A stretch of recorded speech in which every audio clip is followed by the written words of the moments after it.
اپنے خاص مال سے ان کی مدد کر دیتا ہے، اور ایک بھائی ہے جو باپ کے مرنے کے بعد اس کی پراپرٹی پر پورے طور سے قابض ہو چکا ہے،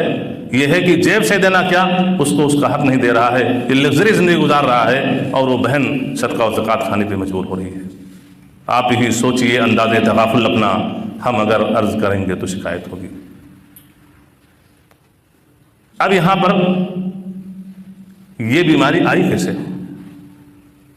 جب ہم اپنے معاشرے اور سماج پر نظر ڈالتے ہیں تو کہتے ہیں وَمَا أَصَابَكُم مِّن مُّصِيبَةٍ فَبِمَا كَسَبَتْ أَيْدِيكُم، جو مصیبتیں ہیں، جن مصیبتوں میں تم جوجھ رہے ہو، یہ مصیبتیں یہ تمہاری کرتوت ہیں، یہ مگنی، یہ جہیز، یہ بارات، اس کا کوئی کنسپٹ، کوئی تصور دین اسلام کے اندر نہیں ہے۔ یہ غیروں کی کلچر، غیروں کے رسم و رواج ہے، جب اس کو آپ نے اپنا لیا، اور جو آپ کا کلچر ہے، جو آپ